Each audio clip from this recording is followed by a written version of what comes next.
to Horror Hangout, a podcast where two bearded film fans plays the best and worst horror movies of all time. My name is Luke Kondo and I'm joined by my regular co-host, Mr. Ben Errington. Tell me what the hell is... What's going on with your playful tone? I don't know. Welcome to the Horror Hangout, guys. I'm in one of those moods. I've watched... I feel like I've had a good horror week. I've seen some cool stuff. Yeah, I would like to talk about at some point today. Well, don't go jumping in. Don't go jumping in before. Don't go. Okay. Mixing up the order of the podcast. God. Okay. Well, news then. You're feeling good. You're feeling fresh, though. Yeah. You're feeling fresh, revitalized, happy. Horror coursing through your veins. There's something horrible coursing through my veins for sure. What is it? Poison. Blood. I'm full of blood. Oh God. Blood, isn't it? He's full of bloody blood. I'm reading Dune at the moment, and they refer to blood as the body's water. That makes sense. Practically. Yeah. Makes a lot of sense, but every time they say it, I think wee. That is what is the four humours, isn't there? Blood, snot, laughter. What is you? I thought you just get blood, snot, and wee, and semen. Maybe that's another one. I don't know. Why is laughter one of them?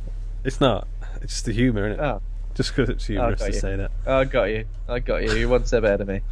Horror news of the week. You know what? Pretty light on horror news. I did a lot of looking about, and I've got a big one. I've got a big one, and I've got some news. Got it.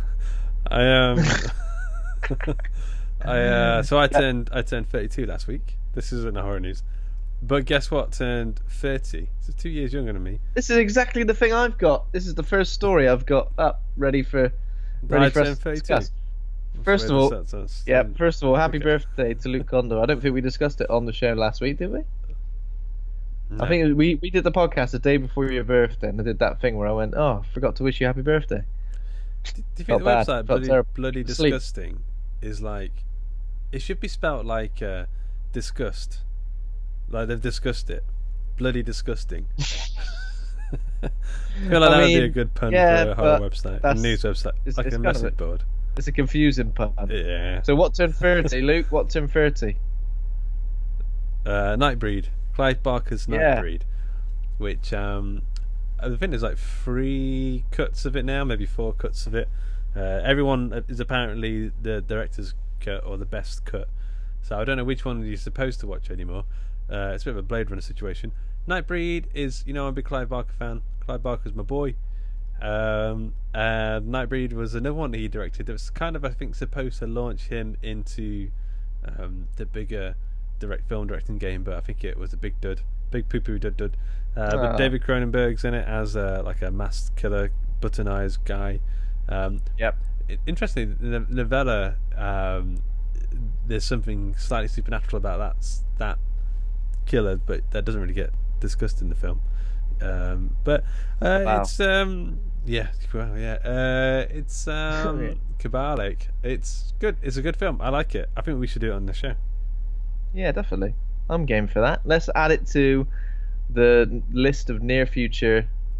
Yeah, so we've already kind of planned out what we're going to do next week. So the week after, let's do Nightbreed to celebrate 30 years. Is there any? Have we ever done any? Yeah, we've done Hellraiser, Honeypot Monster. Oh. The Bee Man. The bees. Big Bee Man. Oh, Wicker Man. Yeah, no. Oh my gosh. What? The Bee Man with a hook. The Candy Man. Yeah. The Candyman. I can't remember his name. It's because, as Andy Conduit Turner always says, the Candyman. Yeah. The Bee Man. Wicker Man. And we've done Hellraisers, and that's it, I guess. So yeah, this one would be good to do. Yeah. Let's do that. Let's do it.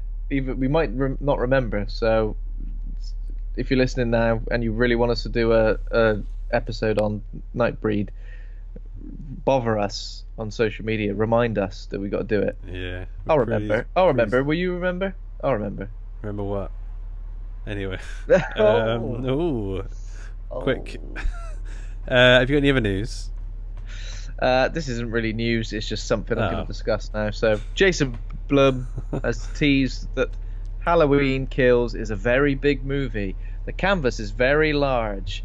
Now, I don't really know what that means, so I thought I'd put it to you. What do you think that means? Is it like a Michael Myers bigger TVs, like an even bigger TV? Okay, I got you. They're just doing it all half sides. Well, bigger TV. There's I think it maybe means more money. That's probably what it means, more money. It stands to reason that the sequel will be bigger, crazier, and we can only hope even better. Is it going to be a Michael Myers goes to, I don't know, Disney World or something? Yeah. The problem is the title makes it sound like the killer is called Halloween. Oh, Halloween Kills. Halloween's coming. Halloween Kills.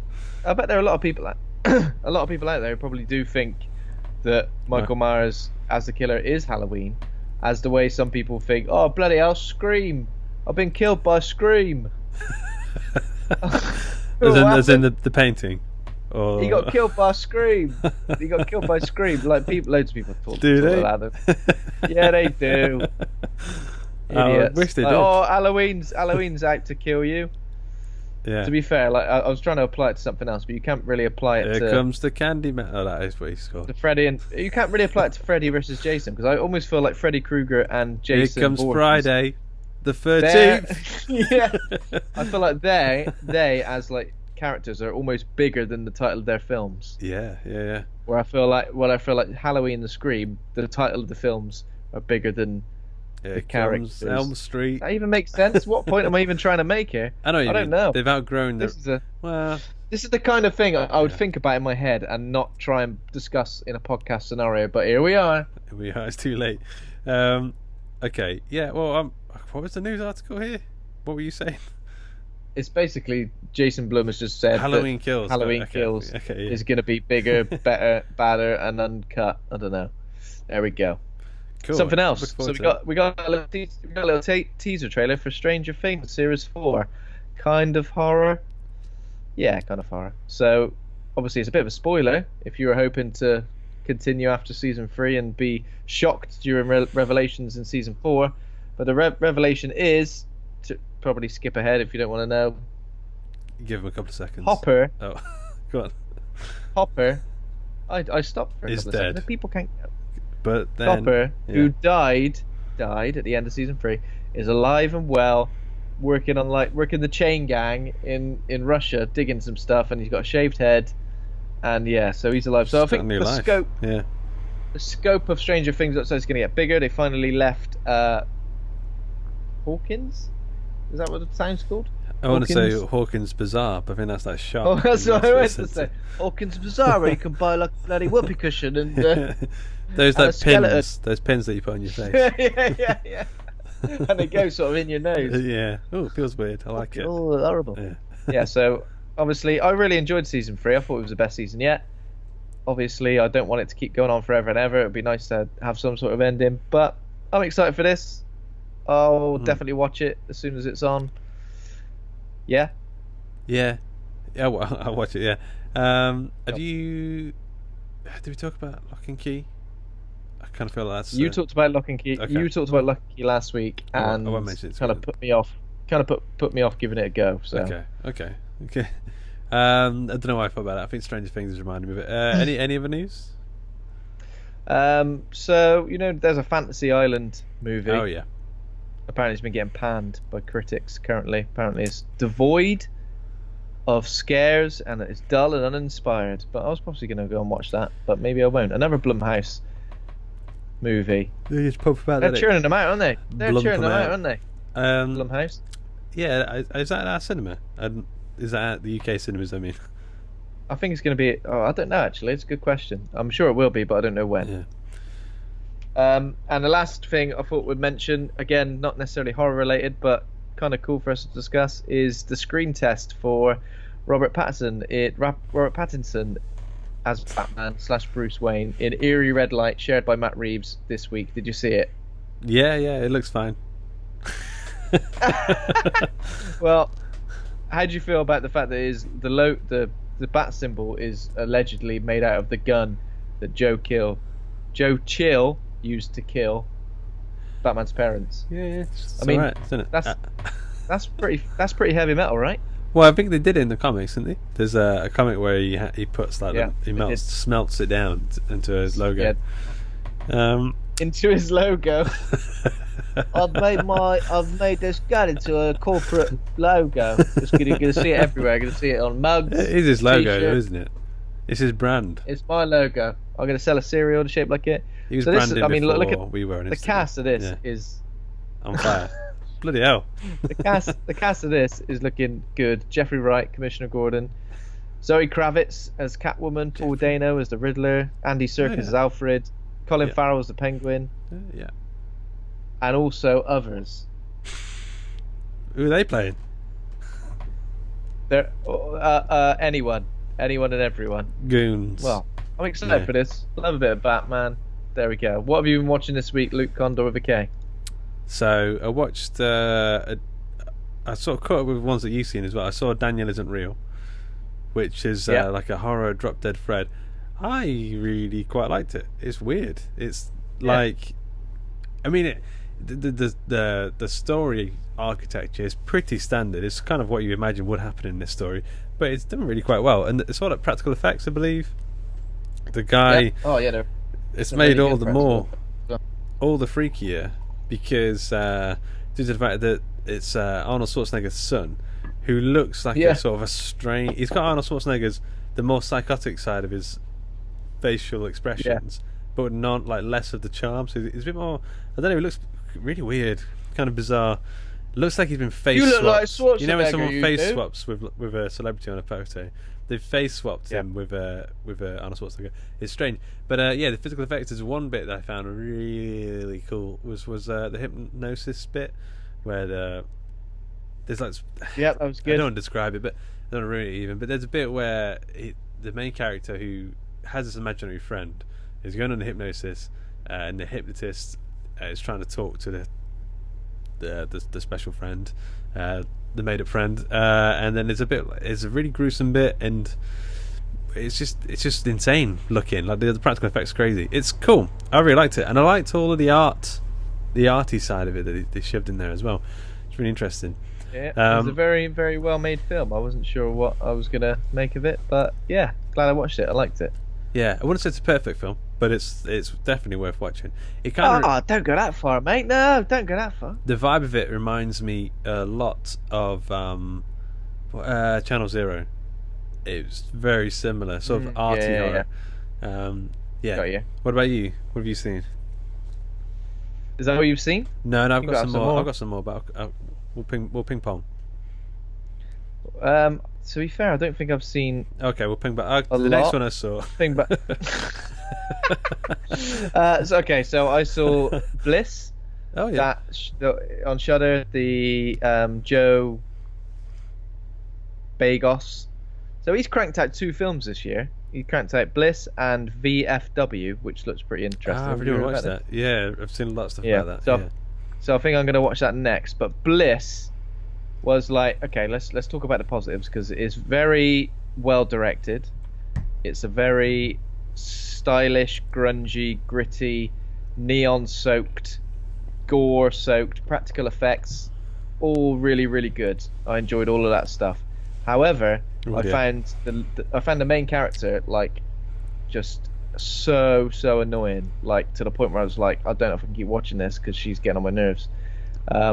She's just like unnecessarily abrasive. Like there's not much character other than the fact that she kind of swears a lot, and it just kind of got my nerves. I just couldn't. I feel like, well, poop mouth. What's the swearing so much? It was just your bloody poop mouth. I'll wash it out with soap. Yeah. Character in this film was insufferable. No, like that's not good. That's the thing. Like it had so much going for it. You know what? No one ever compliments someone who says you are really sufferable. You know that. You're absolutely sufferable. I'll let you know that. And put that on your Tinder bio. Sufferable. And again, this is another scenario, and I feel worried about these sort of scenarios. We know what happened when I slated the latest Doom movie on Twitter. Joe Bagos is going to come get you. Well, Joe Bagos, he liked my tweet where I gave it 2 stars out of 5. Jesus. Why do you do this? Well, obviously, like, again, I don't tag people. This is the thing. I think Here's the thing. I think if I'm going to be critical of something, why am I cringing? If I'm going to be critical of something in public, I purposely don't tag creators directly because I don't want them to think like I'm speaking to them directly. I'm telling them that I don't like your film. I'm not telling them I don't like their film. It's painful because I haven't seen it. Go on. I'll let you finish. I'm telling film fans on Twitter and people who may or may not follow me for some things I talk about films, which may be a handful of people. Who knows? That's who I'm talking to. Yeah. I'm not trying to talk to people like the creator of the film because I understand everything that goes into making a movie and what a phenomenal achievement it is to make a feature-length film. Mm-hmm. But I still reserve the right to be critical of something if I don't enjoy it. How do you feel about that? No, it's fine. I don't think there's anything wrong. Suppose we've been doing a podcast about it for 120. Yeah, sometimes I feel like I can almost tell when there's a feeling of piling on a film. At some point, I feel like there's no point in being critical of something. Well, it seems like this film has been fairly well received. Yeah, it's free on Letterboxd. There's a lot of really positive. As I said, there's a lot of positive stuff going for it. Yeah, it was just the characters, the script, and the acting. Oh dear! And if those things aren't pretty so good, much everything, it kind of ruins everything else. Yeah. And so we shall see. We shall see. I do want to watch VFW, just because two films in a year, that's pretty insane, right? It's out soon. 2019 release date. It must be out soon. I think I've seen lots of stuff knocking around. I think it was officially so there was that, and other than that, I've watched Sonic the Hedgehog, which was pretty fun. Jim Carrey is really calling back to his 1990s kinetic, ridiculous, over-the-top performances in this, and it was fun. Like, it didn't blow me out the bloody water, but it was good, and it had some really good end credits as well, which a really good throwback to the game. Okay, interesting. Look forward to them. And I've continued to watch The Outsider on Sky Atlantic, which I've noticed that by ping-ponging, you ping-pong to me, and I've just taken free swipes. Hogging the ball. Yeah. That's the kind of thing you do. You give me an inch, and I take a mile. That's me. I'm sorry. So I've been watching The Outsider on episode 7 now. Again, it's a short book, and it feels like they're making a lot of. I feel like it needs to get somewhere fast. It needs to get to its destination quicker.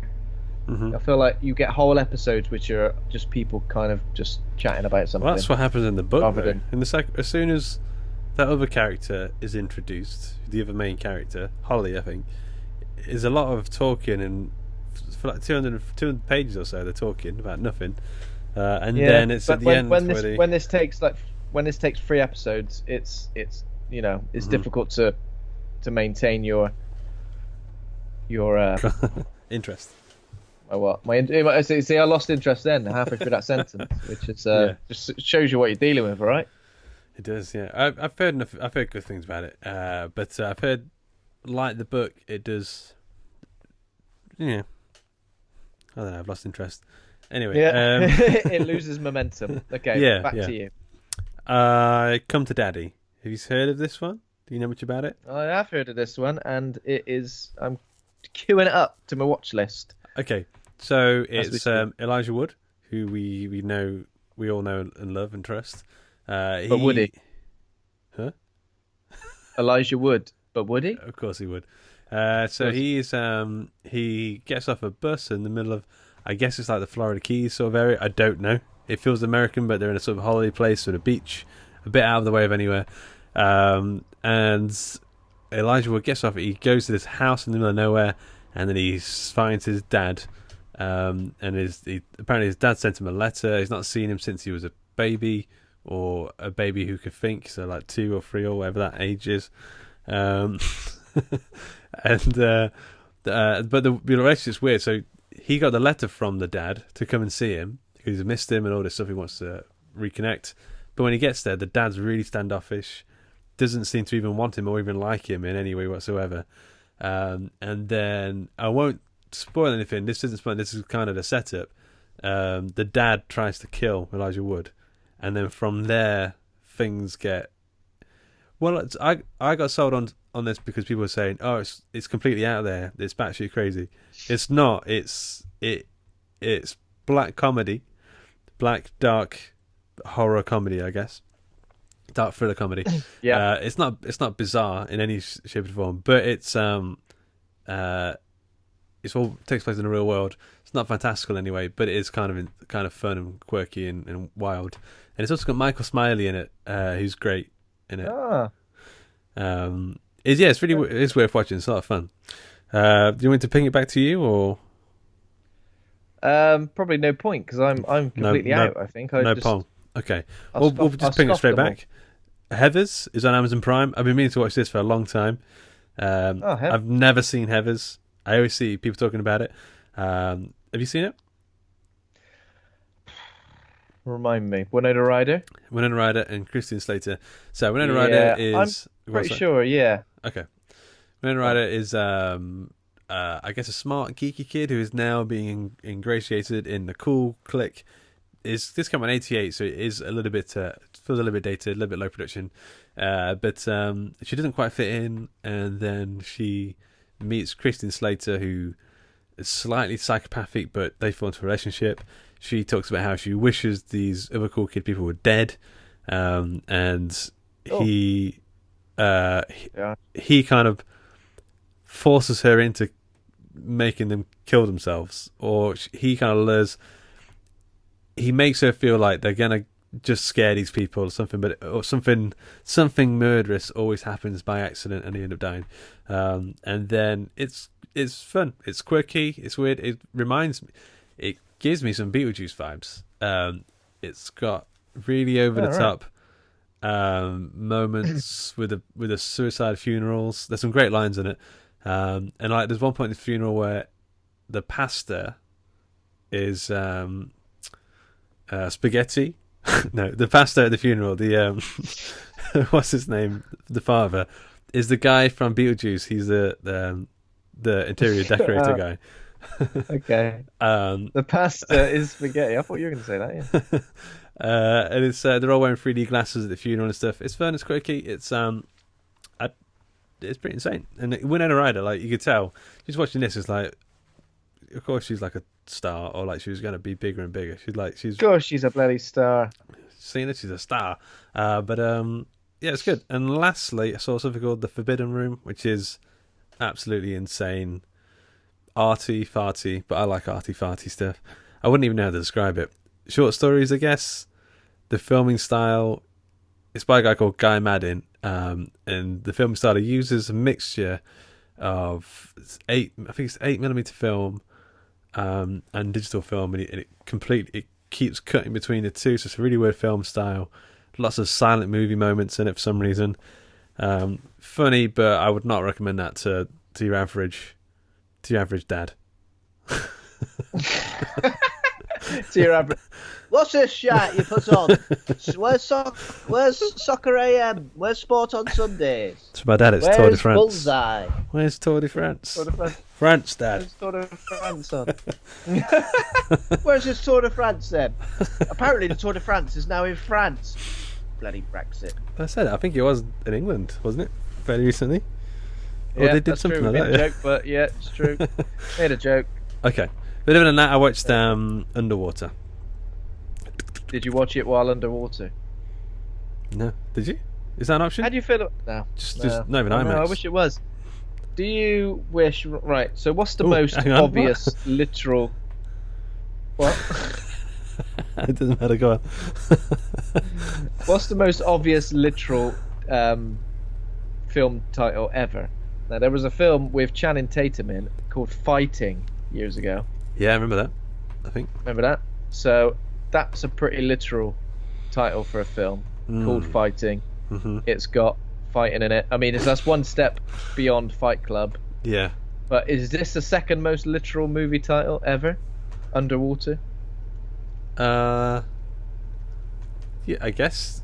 I mean, the film is underwater. So, what about Snakes on a Plane? Yeah, but underwater, the fact that it's not even like because this would be like Monsters Underwater. Like, yeah, this feels really casual for what it is. It's not like an exciting name. It's not. If they call it Monsters Underwater, something like that. I still can't believe there's a film called Fighting. Fighting. Yeah. What's the film called? Fighting. Well, sorry, get me the paper, a blank check. Get me on the dotted line. Let me tell you a little bit about this film or what? Yeah, go for it. So, Underwater is a 2020 American science fiction horror film directed by William Eubank, written by Brian Duffield and Adam Cozad. It follows a group of scientists at the bottom of the ocean who encounter a group of creatures after an earthquake destroys their laboratory. Hang on, here we go. Literal film titles.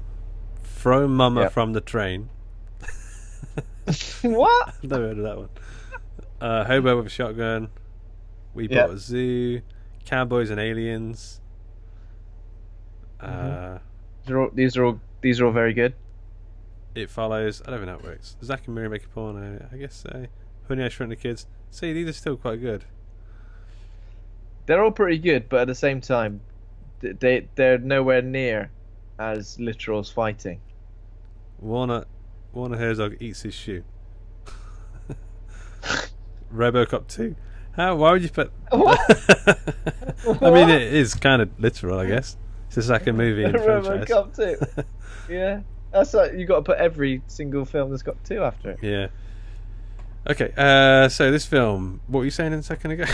It's Underwater. You bloody listen. You were looking for literal film titles while I was busting my balls trying to tell everybody about busting your balls? Underwater. My balls are busted. William Eubank, Brian Duffield. Yeah, this is Underwater, or as I listened to Mark Kermode, not Kermode. That would be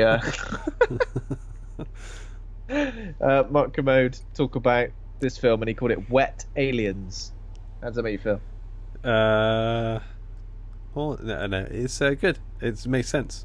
It's very literal. Wet Aliens. It's very Abyss-like as well, right?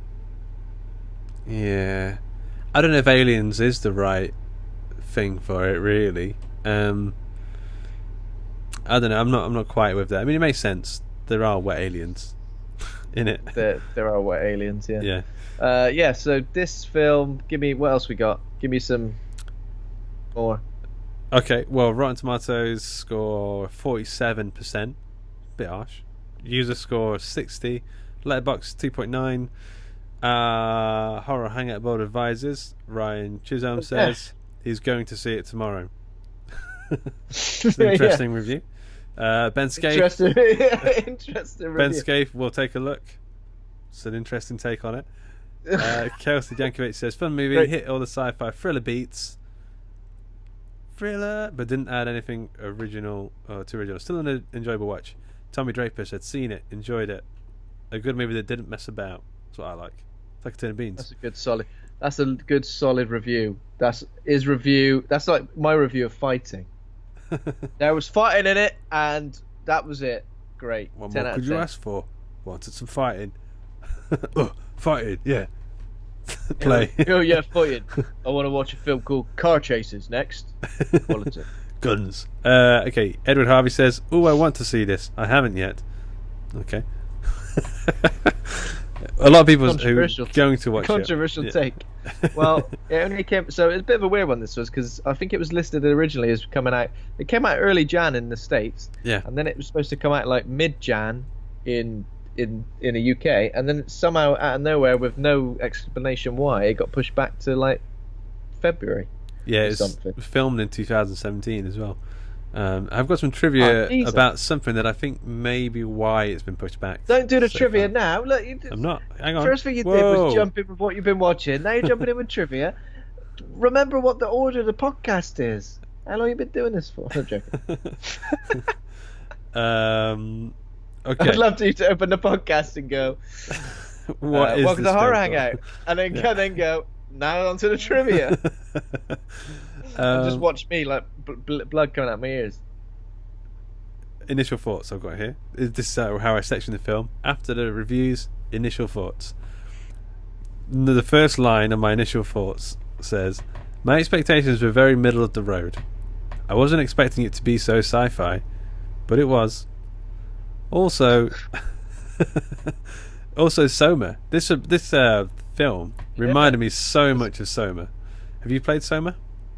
A little bit, but not as much as you, I don't think. But I thought that too, and I even made that point to someone next to me who was not involved. I went, "All right, Who are you? Soma, this isn't it?" Yeah. And he went, "Eh."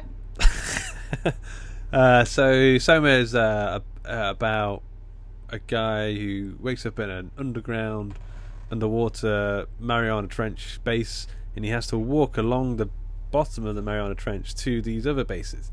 And like, I mean, you said it in the same place, it's going to have familiar vibes, but there's also like the sci-fi sort of vibe that sort of rings true.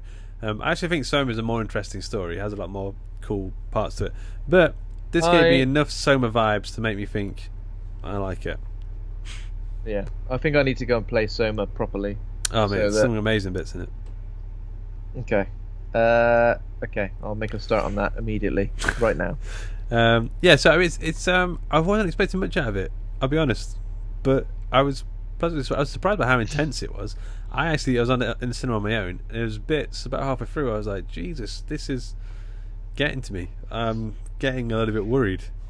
I felt like it was it was well paced. It felt a bit short, but that was probably because it was just so fast, wasn't it? I think so fast, and I think because like it's 95 minutes, and I think we're just so used now to films being a little bit longer. Yeah, aren't we? And I mean, I kind of respect a good 90-minute jaunt. Especially this film's like starts at like the energy levels are right at 10 from the get-go. Yeah, it could have easily been a lot longer, but what it would have done is it would have set up these characters and the world they live in and the relationships they have. It kind of just immediately goes, bang, here we go. Here's something terrible happening, and now everyone's trying to fight to survive. Yeah. Introduces characters really quick. There's no messing about. You get to know they're all the small cast of people are all. It reminded me of Gravity actually a little bit at times. I don't know what that is. It's maybe the Funhouse sort of element to it. But Funhouse, a whole lot of fun. Yeah. But all the characters really stood out in their own. They were really specific and unique. The storytelling was really economic. I feel like there needed to be just maybe one or two different characters, somebody who provided a bit more dynamic, because I think everyone's kind of got a common goal and everybody is pretty keen to achieve that goal. Yeah. Whereas I think sometimes in a film like this, it's nice to have someone who can go up against that a little bit. Someone who's perhaps got their own goal. And you mean people? A Wayland Yutani. Employee. I mean a wanker. I mean a Wayland Yutani employee. I mean the company man. So yeah, hey, the company man, exactly. Hey, someone who wants to take the creatures to the baby creature up to. Well, maybe somebody who was like, I don't know, out for himself. Yeah. Who was trying, or herself. They're trying to, know, survive, but perhaps not taking the. I felt like it lacked that a little bit because, you don't see what the threat is for a long time, so I almost felt like it needed something else to keep it ticking along. I guess the threat was imminent death from the. I mean, I'm surprised they don't die sooner. The mining station, because they're like the lowest point of the ocean, and like. I mean, that would have been a bit of shit film, though, Luke, right? Yeah, but they're dead. Just their body floating around for an hour. Well, even the bodies, I don't think would last. I think it all kind of compresses super quick. But I wasn't expecting it to be so sci-fi, and by that I mean I wasn't expecting the diving suits and the costumes and everything to be so. I want to say like anime-y. Like it felt, how Pacific Rim's got that sort of westernized take on anime costumes, like the big gloves and the thick costumes and the. It feels like something from like a Japanese take on things, but I was pleasantly surprised, I'll say, how much I got into this film. Yep. So, for the staff, Kristen Stewart as Nora Price. She's the main character. She's got a shaved head, so you know exactly what she's about. No nonsense. She brushes her teeth with no toothpaste. I mean, she's a maniac. With what? With no toothpaste? Yeah. Yeah. I think we get the impression that we learn from that story that she's got a bit of a tragic backstory. She loves someone who isn't there anymore for some reason, and we also are led to believe that when people are down, this isn't really explored that much later on, but people who are down in the trenches for as long as she's been down there for, I think her and the captain guy, they're meant to get like brain defects, or stuff happens to the brain where they start to see things, or things that make sense, or they get confused easily. It's almost like time isn't perceived quite right either, is it? Yeah. So someone mentions at some point that like when you come down here, time stops. I mean, not literally, but you know. Yeah, it makes sense because you don't get any sort of daylight or anything. Who else got? Vincent Cassel, who plays Captain Lucian, does a bang-up job, I think, of playing the sort of noble leader guy who... Captain, El Capitan. Yeah, him and Nora seem to have some sort of special relationship. Not a romantic one, but maybe if he was younger. Which is good, I think that's good. It's good for us to be able to have main characters. I mean, I know there's a bit of an age difference, but it's good for us to have main characters who perhaps aren't motivated by their love for each other. It's almost like it's a respect. It's obviously been colleagues for quite a long time, so they know each other very well. Yeah. But yeah, there was none of that as well, so that was good. So even though I complained about the dynamic of characters, I probably don't agree with that. Yeah, go on. TJ Miller, who has since been cancelled, so he doesn't exist anymore, apparently. Yeah. This was the last film I think he did pre-cancellation. Whereas Atoms were demodularized. He, I don't know, we don't know the full story there. I've read some stuff that counters what people said about it, so I honestly don't know. But anyway, he plays the sort of the comedic relief of the film. He's really big. He's very quippy. Yeah, he's very quippy. But also, what do you mean a bit chunky? A bit chunky. Is that what you mean? Just mean like he just seems big, like tall and chunky. Serious unit. Yeah, he. I think he plays this role really well. There's times that this, I was like, do you need that comic relief in this film? Like it's a bit over the top, but then like when I realised it's not a serious film, like the costumes are kind of goofy looking and stuff. I was like, it kind of makes sense. I didn't mind his comedic. I didn't mind his comedic relief, but I think he would definitely do a kind of person that if I was around him in this particular scenario, I'd probably laugh at a few of his jokes, but then I'd be like, "Oh, mate, give it a rest." Like when he kept, like some jokes he'd joke over the radio and stuff. Yeah. Or say that he'd seen something or something that happened. Oh, actually, guys, I'm only joking. I'd be like, "Oh, come on, man, my bloody nerves are shredded here. Yeah. I think I'm gonna die. Give it a rest." And he's got like a little bunny rabbit toy, which gets the most, probably more screen time than some of the main characters in this. Yeah, it is. But I think DJ Miller had a very difficult job. This could have been absolutely stupid, this part, but he pulls it off really quite well. Jessica Henwick, don't recognise this person. Emily Havisham, she's the inexperienced scientist lady who should not be down there and does not want to be down there, and she's freaking out all the time. John Gallagher Jr. What you do? I'll be like, what are you doing down there? How'd you get down there? Yeah. Jesus. If you didn't want to be down there, I'd be as far away from that place as possible. Liam Smith, her boyfriend in this film, I recognise him. He looks a little bit like I'll tell you what Jason Sudeikis, but not as recognisable. Sorry. I'll tell you where I recognise him from, because I recognised him through the film, and I leant over to my other half and I said, that's the killer guy from Hush.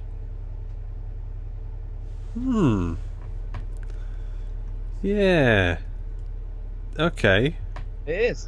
It's the man in Hush. He's also in 10 Cloverfield Lane. Yeah. Yeah. Emmett DeWitt in 10 Cloverfield Lane. He's also the lead in the Belko Experiment. Yeah. So come on, I'm racking him up. That's come good. on. I am looking. I do like that guy actually. Yeah. Yeah, there we go. Hey, this guy's kind of familiar. He wears a bandana. That's his character trait. Mamoudou Athie. Don't recognise this guy. Rodrigo. Who's that guy? Is he one of the monsters? Rodrigo was the black guy who. What are you saying? Ends up. Oh, okay. All right. He was there at the start with Nora Batty, whatever her name is, and he ended up getting his head crushed in. Okay. Caved in. Spoilers on this episode, by the way. And there's another guy called Gunnar Wright. Loads of spoilers for this episode. Okay, well let's jump into the plot. But it's a couple of weeks ago I watched this now, so I'm not entirely FA with it all. But like I said, we start off with Kristen Stewart brushing her teeth without toothpaste at the bottom of the Mariana Trench. Not all the way at the bottom, nearly at the bottom. Anyway, she's brushing her teeth. Like I said, for the 17th time. And as she's brushing her teeth, there's a groaning noise. Not from her. It's her belly. It's her belly. You had your Weetabix. It's the wing of the underwater base. It's all crushing in, and it all collapses, and she has to run away from the water. This is within 10 seconds of the film starting. It's all chaos. She has to close the door off to all these people trying to get out, because if she doesn't do it sooner, then the whole thing's going to go down. She's going to die as well. She only manages to save Rodrigo, my favourite character, actually, this guy. And then they pretty quickly find Paul, who's like buried in bed, under... and he's crushed by all this rubble. By the way, they stand on that rubble, don't they? They're like walking all over it, and then they just hear him and pull him out. How would you know there was a man under there? You wouldn't, would you? No. Imagine that happening. You're fast asleep and suddenly you wake up. Oh shit! I'm buried in rubble. You'd be well gutted, wouldn't you? Yeah, Buried in Rubble was my favourite character from the Flintstones. Yeah, Buried in Rubble. He was a neighbour bloke, wasn't he? Yeah, I think so. That's about right. So anyway, so now we've got 3 of them, and they're crawling through these little bits where it's all collapsed under there. There's water spewing. It's spewing. Claustrophobic. Yeah, it's all very claustrophobic. Yeah. They're going and they're like, oh, get through the little. There's a jump scare. There's a jump scare here when there's just like a body, and someone shines a light on it, and again they go. Ah! I was expecting that woman to blink at some point, but she never does. No, because she's dead. Yeah. And then they get through there, and they get through this main base bit where there is the captain, Liam Smith, and the scientist woman. The captain is telling them they can't go up the elevator because it's broken. He's apparently like been deploying loads of escape pods with people in them, and he sort of stayed behind. Yeah. Captain goes down with ship scenario, e.g. But yeah, so there's a few people who survived, and they're trying to contact the surface, right? Yeah. Yeah. I think they send a message, and they can't send a message. Or they try and send a message, can't send a message. But I think they say, like, look, someone's going to be coming for us, but it's going to probably take quite a while. So we're probably not going to survive down here. Yeah, I don't think the base is going to survive. So they're like, we'll go down. The captain, I've got a crazy idea. We'll go down to the surface of the Mariana Trench, and we'll walk to the Roebuck drilling station. It's a big drill somewhere. So then they're all suiting up. Rodrigo, he picks up one helmet bit, and he's like looking at it, and he notices there's like a smudge. there's a crack in it. And he goes, nah, it'd be right. And he shoves it on. You're right. It's good. It's got a smudge. It'd be fine. It's this film really, like, it's breezing through. Then they're going down. We're introduced to all of the people, all the dynamics. The woman who Emily Havisham's like freaking out. She's like, I've never been this far deep underwater before, even though she's already miles underneath the surface. Yep. And as they're going down the elevator, what happens here? So what's his name? Rodrigo. Yeah. His helmet starts to crack. Yeah. And he pretty much realizes soon that, oh no, I'm absolutely screwed.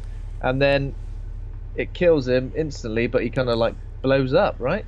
Yeah. Because of the pressure that far deep.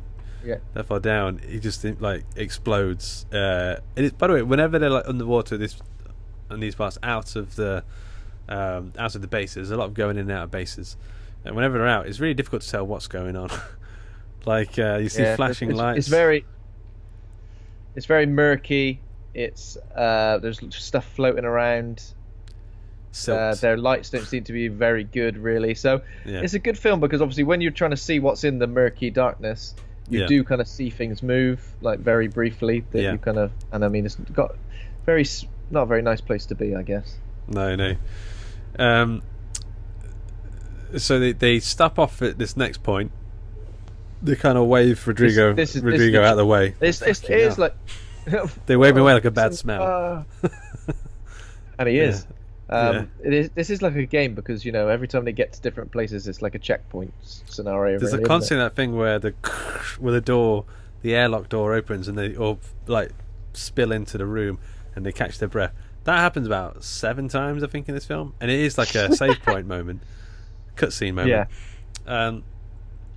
Okay. So there's a bit here where the crew see like a distress beacon from one of the escape pods. Yeah. And 2 of them go out to investigate. So it's Smith and Paul, the 2 bloody lads who go and have a bloody look. And Paul's obviously quipping non-stop during this bit.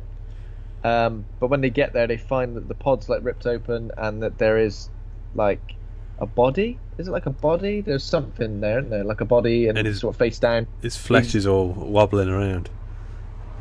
Yeah, he examines the back and sees some movement, and then some weird creature like emerges from the back, attacks him, but Smith like pretty much immediately shoots it. He's got like a bolt gun. There's a bit where the 2 of them take bolt guns outside, isn't it? Yeah. What's that? Oh, Paul. So Smith shot some Paul, is what you're saying. Yeah. This is exactly what I'm saying. Smith shot some Paul. Yeah. Okay. Would a bolt gun work? I don't know. And do that. Also, it's like a lightning quick aim, and like surely quite heavy and underwater and stuff. In this thing, and also, did he not shoot Thingy in the face, like Paul in the face? It'd be very close. It's very dangerous. Yeah. But he manages to get it, and they're all alright, and they bring in the creature, and this is the classic, obviously, sci-fi horror space movie. I know it's not space, we're underwater, but what's the bloody difference? If there's some sort of creature, there's always a little one first, right? There's always a baby one. Little. You don't start with a big one. You start with always a baby one. Scale it up. And obviously it doesn't. This feels a bit alien now, and you kind of half expect it to hurt somebody or latch onto somebody. That feels very familiar, especially when the lights go out. They do just kill it. They kill it, and the lights go out, and I'm thinking that thing is going to be wriggling around, like it's going to be getting them. It doesn't, but have you seen the movie Life? Yeah. Okay, I actually really like that as well. I mean, that was alien. That was alien, but I still found it quite an enjoyable watch. That was terrifying. Yeah, I think what the creature was genuinely horrible. It's like a kidney, and it's like a killer kidney thing. Like a bloody kidney stone, like a bloody killer kidney, steak and kidney pie. Yeah, it was brutal because it just never gave up, did it? Like, man, to watch that film. I need to watch that film again. But when it goes into Ryan Reynolds' gob, I felt, you eat a bit of steak and you don't treat it properly. I bet he was feeling like that. Yeah, an overcooked or undercooked steak. You have to pull it out. Sit here chewing all day. Yeah, that film was pretty gruesome. I feel like that film and this film, they're not exactly like breaking the mold, but they are doing it. They're doing the mold very effectively. They're what an amazing compliment. You guys, you really done the mold, mate. You really did the mold. What? I mean, it's true. I like it. It makes sense. So now to go a bit further down, I think they actually make it all the way to the bottom now, and then they're going through some tunnels. Oh, they have their first burst of because the base now has exploded above them where they started. Yeah. So it's all tumbling on top of them. There's like debris landed on stuff, and I think like there's a lot of banging around outside, and people are like, "What the hell is that?" There's definitely something out there, big, and obviously when it starts exploding, you're like, "Well, it's just the debris falling," but the banging seems to like be following them through these tunnels. Yeah, it's not like just banging willy-nilly. Yeah. It seems to be something. It needs to be something following them. So obviously, I guess at this point we're made to think that there's someone else out there, a little bit bigger than a little baby one. Yeah. So they get into this next set of tunnel, and Liam's oxygen juice, it's like a Powerade looking bottle thing, blue juice, bubblegum flavour. That's like all, it's turned into iron brew, which is not what they want. I'd be happy about it. And it's gone he's orange. Breathing that as well. He's breathing that. It's going into his lungs. He's going. Do you know when you open up a bottle of fizzy drink and you accidentally inhale like the fumes at the top? That's what he's breathing in. He's like, I don't like it. Every time he breathes, he gets more and more Scottish as well. Yeah. Okay. So, and also, what's his flavour? TJ Miller. He's seen some things, or he's hearing some things. He's freaking out now. Yep. And there's a bit where they have to go under the tunnel's kind of blocked, so they have to go under it. There's a really weird bit here. Right? So, there's a bit where Kristen Stewart. So we haven't really spoke about her much. Can we just call her Stewart, please? Solid. Stewart. Hey, Stewart. Hey there, Stewart. She's very much like, she's a good leading lady. Mm-hmm. I like her. I think she's good. A lot of people don't like her. A lot of people say she's a bit one-dimensional, a bit wooden. I think she's good. Yeah. But in this, she does she's just kind of there, solidly going about her business, not getting too. Do you think they went for the shaved head Ripley look? Do you think that's what they were? Possibly, but Ripley had a lot more to her. Ripley was very stern. Ripley took leadership. She took no shit. She she knew her shit. Yeah. Whereas I believe all of these things with Nora as well. Yeah. But she kind of just drifts into the background a bit in most of these scenes. There's a really weird bit here where they say, right, let's go under this bit, and she goes, out of the way, I'm the smallest, I can fit in. But I'm like, all those suits are the same size. Surely they're all in these massive Yeah, that's true. They're not like different. There's no sizes. way you can go. Well, maybe there's like small, medium, and large. Yeah. But the helmets all look the same size. But it doesn't make sense because she said I'll go through first because I'm the smallest, but then everyone else fits through pretty easily. Yeah, it still feels a bit claustrophobic again. As they're going under, we know something's gone into the water behind them. This is the first time I think we get a glimpse of a bigger beastie, a big beastie boy. And TJ Miller goes through and he's like hooked up to a cable or something, and he's tense, very tense. The thing grabs hold of the cable or something and yanks him back, pulls him under the water. And it's the freaky or the most the scariest thing about this is because he's going underwater like without his mask on, and he's doing that. I hate going underwater that way with your face going that like sinking into the water. It's gross. Yeah, it goes in your ears and everything. But then something grabs him, like yanks him through the hole. And he this is pretty gruesome, but I couldn't really work out what was happening. So he gets like dragged underwater. He basically gets ripped out of his suit. Doesn't he? Which is weird because none of the other creatures can do that. At that point, I thought like, well, these creatures are like devastating. As soon as one gets you, you're done for. Yeah. None of the others are that good. What did it do? Did it reach into his leg and pull him out that way? Opened up his shoe, tickled his foot. It almost doesn't make like sense. He wasn't screaming. Logistically, he was laughing. Right. Surely they just take him in the suit rather than having to yank him out of it. Who knows? Sounds a bit mental. I guess those suits, because they're in the Mariana Trench, they've got to be able to like withstand incredibly immense amounts of pressure. So I think those suits are actually pretty strong. Apart from when they've got the little like a chink in them, then they're weak. Yeah. They're like papier-mâché. They're not going to do anything.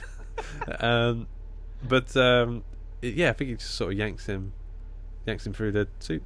Yanks him through, and he's dead. Unlucky, mate. Yeah, it was a bit hard. It was a bit hard. After when I saw that, I was like, oh, Jesus. Okay. Bloody hell. Jesus Christ, man. I don't get ripped out my suit on the way home. Or maybe not, if you know what I mean. So then... they go on, don't they? They crack on. And there's another... they spill through the thing into the new base. Next level. Yeah, and then... But then they pretty much go out there pretty quick sharp again, don't they? They basically drag... Liam, because he's got no oxygen here. Yeah, so there's 4 of them left now. Yeah. So this is where they're pushing a lot. They're along the ocean floor. And there's a bit where they kind of see something moving around, something floating about. They can't really see what it is. It's got like a humanish face as well. Like it's not as fishy. It's a bit human face-ish. Yeah. No, it's not very fishy. And at one point, it drags Smith like off out into like a little cave, like it's gonna make him his wife or something. And then Lucian, the captain, goes after him. But then, I don't know, something like it pretty much kicks off, doesn't it? Lucian gets dragged by the creature. Nora he gets goes dragged up, after pulled them. up somewhere.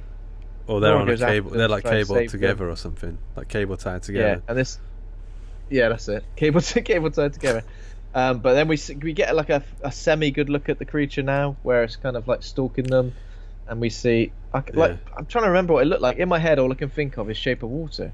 No, in my head, in Lego, you used to get like the little ghost top bit that went on the top of the normal Lego man. It's like a ghosty white thing you put over the top, and it glowed in the dark. It looked like that to me. Because they were kind of like, they had a humanish face, but then they were just like kind of rags, like fleshy rags coming off at the bottom of that. And I think they had some arms. Did he have arms? Yeah, it was a bit Cloverfield like as well. Yeah. I think that happened when we eventually do see a bigger one. I think then it's a bit more Cloverfield. Yeah. Would you say Lovecraftian as well? 100%. That's why I said I think this would pair quite well with Thingy. Color Out of Space. I would in Lovecraft there's the deep ones, and part of me was thinking, are these supposed to be the deep ones? They're not what I think the deep ones are, which are more sort of humanoid, but because they had like humanoid faces, I was like, maybe that's just what it's supposed to be. They're interesting. They're quite an interesting creature design, I think. Yeah, definitely quite unique, even though again it's difficult to get like a really, really good look at what they are and what they look like, because obviously they're in very deep water. Yeah, it's very murky around. Yeah, he grabs Lucian, takes him off, but she is starting to take him up far too fast, and the pressure's starting to get to the suit or something like that. And Nora's been dragged as well, and Lucian does the old captain sacrifice. And he cuts the cord or something. The umbilical cord, one could say, thematically. No, Daddy, I mean Lucian. We've all been there. Lucian! Yeah. Lets him go. He gets, obviously, I guess, eaten to death. I don't know what happens to him. Yeah, we can only assume. And then she ends up... Doesn't she, like, wake up and her oxygen's really low, or her suit's really fudged. So there's a bit now. So she gets to the abandoned mining station bit. Yeah. And she changes her suit. So she like changes it, and it's kind of like a bit yellow. It looks a bit more like a leveled up suit.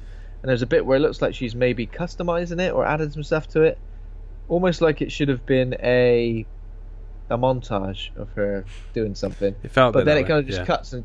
But then it kind of just cuts and she's back out there, like in a suit which looks pretty much the same. Yeah, I think we find out a bit more. I think that old abandoned place, Lucian used to work there or something. I think he's been down there for an excessive... He didn't want to go back. Yeah. He's like... he didn't want to go back. He's like, awkward. Don't want to go back. I know loads of people there. It'd be a bit awkward. Yeah. I told him I moved on to a better job. Yeah. So she goes out and then she luckily walks straight into Emily, who she'd left behind, who she's still with. It's proper like bumping into. Fancy seeing you here. Like bumping into someone. Yeah. But bumping into someone at the supermarket. Oh, fucking hell, awkward. She walks around him. Not her again. He walks around her. Oh. But it's proper like she's trying to get her attention. Nora? Oh, fucking hell. She can't see her. Her radio's not working. Yeah. She can't see because she's walking directly ahead. So she like rugby tackles her, doesn't she? Yeah. She's freaking out. Yeah. Imagine that. Imagine you're walking along and then you suddenly just felt that on the ocean floor. Oh shit. Yeah. But she thinks she's being attacked, I think. But she managed to calm her down, and then they end up walking Liam, who's like high as a kite. He's like high on iron brew fumes by this point. He's high on life. High on life. They drag him. They manage to get all the way to the Roebuck drilling station, but when they get there, they realise that the entrance is completely covered in Sleeping Bad Guys, and it's like they're kind of like Sleeping Bad. They look like, you know, in a coral reef when you get like fauna and stuff like stuck to something. It's like a bit icky, but they kind of have to walk through them super quiet. I think one of them's alarm clock goes off or something. That always happens. Like any film moment where you've got to be quiet. Like I turn around and go, "Has anyone got a fucking alarm set to go off in the next 3 minutes?" Nora was like, about to sneeze. But she's trying to do it through the helmet. Yeah. And she goes, "No, I'm fine." Like it's a proper cartoon. I'm sneezing, mama. I think it's one of their alarms going off that their oxygen's low. Yeah. Which is really loud, like ridiculously loud. It's like it could just go, "Bam, your oxygen's low," but it goes, "Oxygen!" I guess like it's panicking suit. Yeah, it doesn't make you calm. As soon as it does that, you're like, it's like shit. Like you're gonna go through your oxygen so quick. Exactly. Alarm. Your oxygen show. Now it's gone. You shouldn't have screamed like that. You shouldn't have screamed. I noticed. Anyway, so they're going through. Nora's like, "You guys go on ahead. Your alarms. I think it's my alarm going off. You guys go on ahead. I'm just gonna take my time or something." But then one of them wakes up and eats her, like whole, like swallows her whole, like she's a tablet. And then, but doesn't sit right with it. It's quite a gruesome scene because like the mouth you see from inside a mask, and the mouth is going all the way around. She gets all the way in there, and then she just comes out the other end. Situation. Yeah. What? How did she get out? What? She doesn't have like a knife. Oh, she has a knife or something. She has a. She gives it a swift punch in the ribs. But it's a really slow motion punch because of the water. She must have some sort of blade, because they're not. I mean, unless they are literally made of rags, and I don't understand the power level of these guys. One of them was able to rip a guy out of his suit.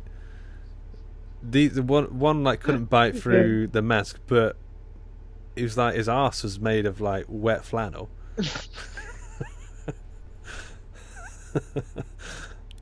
Maybe he's just a shit one. Maybe the rest of them are alright, but this one was the one made. Yeah. He's literally made of rags. I don't understand how she got out. She just slips that right out the other side. She's like. I don't know if that's what's happened, but it was like watching Ace Ventura get born by the rhino. Like she's just forced her way out. Oh no! Wait, she shoots it from the inside with a flare gun. Flare gun. Okay, yeah. There we go. Yeah. I'd like to see you take a flare gun out your ass and live to tell the tale. I wouldn't like to see that at all. Yeah. She makes it out through the tail anyway, and then all of them are starting to wake up now. But as she's like looking at them, for some reason they're all just kind of lifted away in one sweeping motion. And then I think she has the flare gun bullet left, and she's like, "I need to see what's in the dark there." So she shoots a flare, and then she immediately regrets it because there's like Cthulhu is just waiting there. Yeah. Yeah. So all of these creatures are sort of like on the underside of what? Like an arm, a tentacle, or a weird... Yeah. We don't see... They're on the underside of something. Yeah. And obviously as it comes away, you realise that, it's there. Maybe it's the undercarriage. There's some Pacific Rim level kaiju Cthulhu sort of beast. I mean, they've definitely gone, Cthulhu's, scary looking thing. Let's go for something a bit Cthulhu-y. Cthulhu-ish. Foolish. Yeah. You Cthulhu-ish fool. Anyway, she gets inside. Yeah.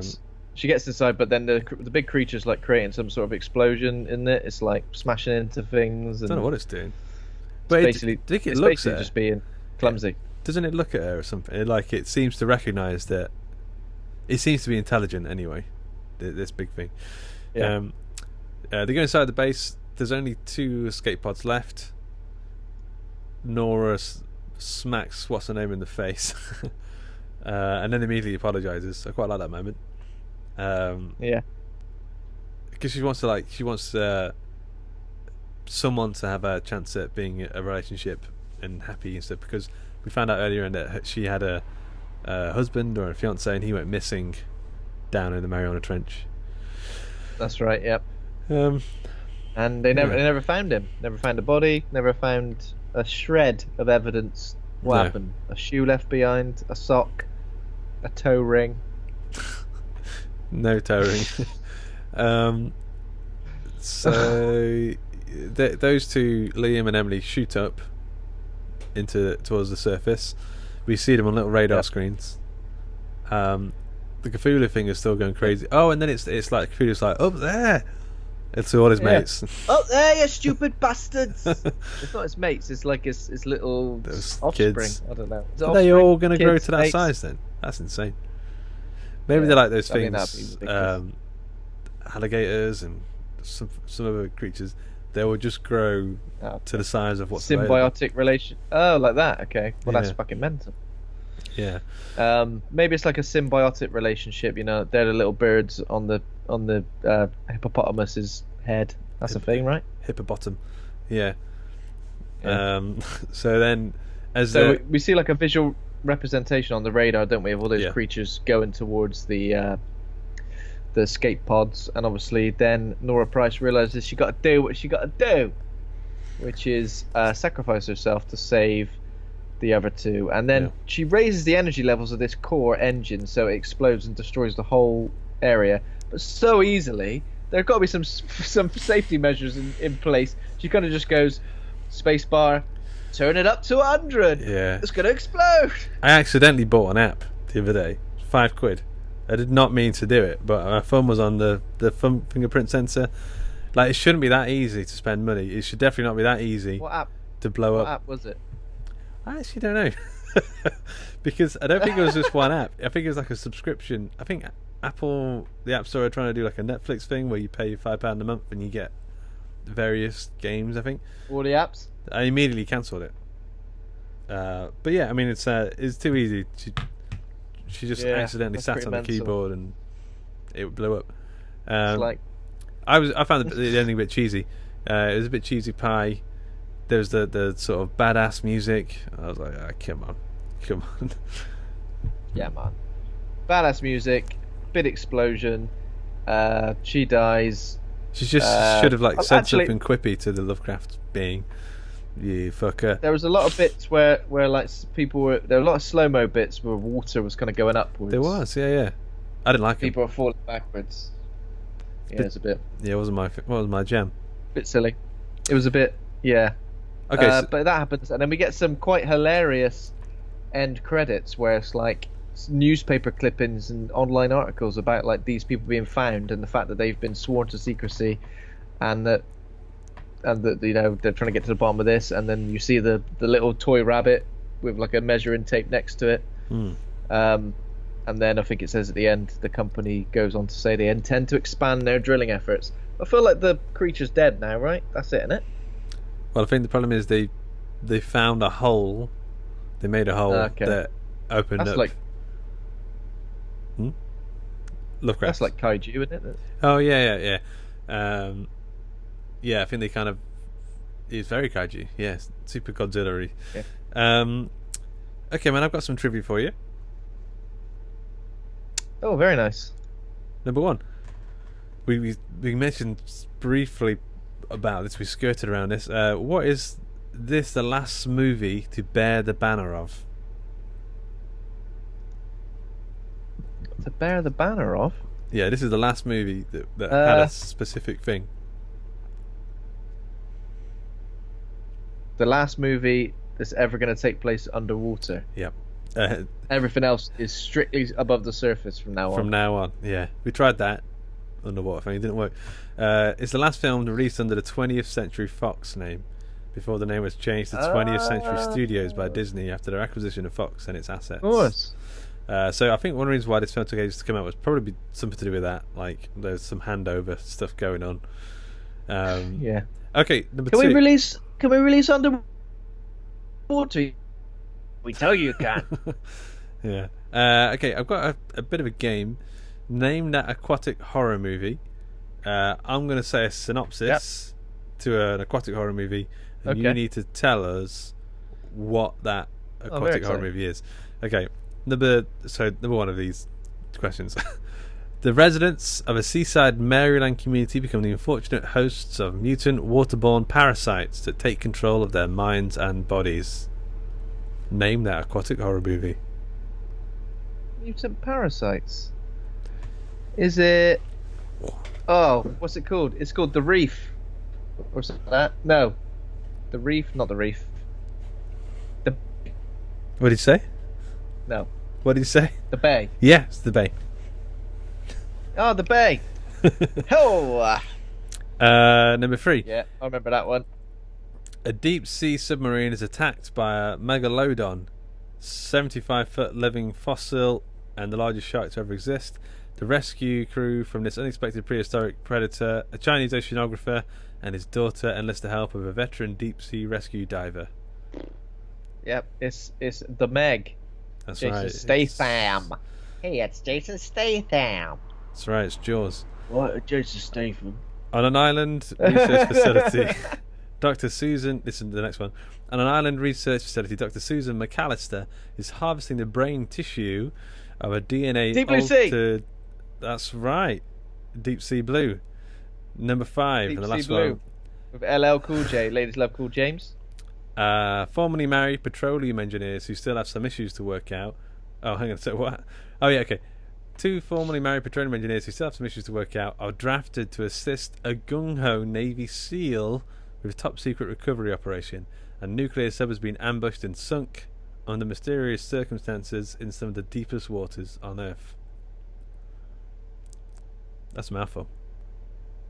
That is a mouthful. Deepest waters on... Is it... Oh.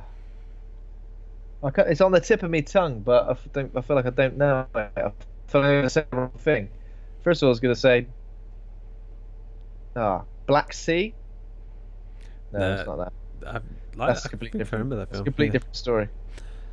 Go on. What's it? It is The Abyss. Ah, God. It's been a long time since I've watched The Abyss, and I think you threw me off with the recently... Is it recently divorced or formerly married? Same thing, same difference. Yeah. You threw me off. You threw me off with that. Formerly married petroleum engineers. It's very bit specific. Hello, we're just formerly married petroleum engineers. Oh, right, nice to meet you. Yeah. Okay, man. Yeah, well done. 5 out of 5. So, need to rate the film. Spectacular. Yeah. So. Want me to go first? Yeah. I thought it was pretty standard, I didn't think it did anything that really, really blew me away. I like the aesthetics, I like deep sea stuff. It made me think I want to play, just like you said, it made me think I want to play Soma, properly. That's what it made me think about. Jump scares, a couple of choices, gets a bit samey, and for a short film that's pretty action-packed, one to the next, it is a bit samey. Yeah. I thought the creatures were good, but I wouldn't want to give it any more than a C+. Fairly middle of the road for me, but I definitely did enjoy it. Yeah. I would give it a C+ as well. I was going to put a C+, but I'm starting to think maybe it'll be a little bit higher because I would watch this again quite happily.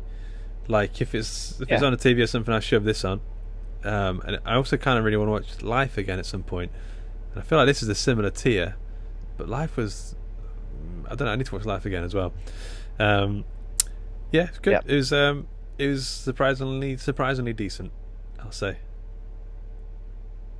Yep, I agree. Got a lot of stuff going for it, and I do like Kristen Stewart's little cropped haircut. Yeah. It's basically the haircut I want, but I can't even grow that measly amount of hair. Just sort of spray paint your head in. You dip your head in milk, pepper on some talcum powder or some oats or something. Pepper. Very nice. Ready Breck. Very nice. That's what it is. It's Ready Breck head. Anyway, she looks a bit like Norman Osborn from the comics or the animated TV show. He's got that kind of hair. Well, it's like his hair's got like stripes on it. Oh yeah, it has, yeah. Why has he got stripes? And in the Yeah, I don't know. He just how he likes it, mate. Okay, so thanks for listening. Thanks to Kovac Canberra theme music. Thanks to Acast for hosting the show. What are we going to do next week? I'm just interrupting your outro. Sorry. We're doing a double bill. Sorry, double boy. Yeah. Double boy. Yeah. Little boy Brahms. We're going to watch So we're going to do the boy.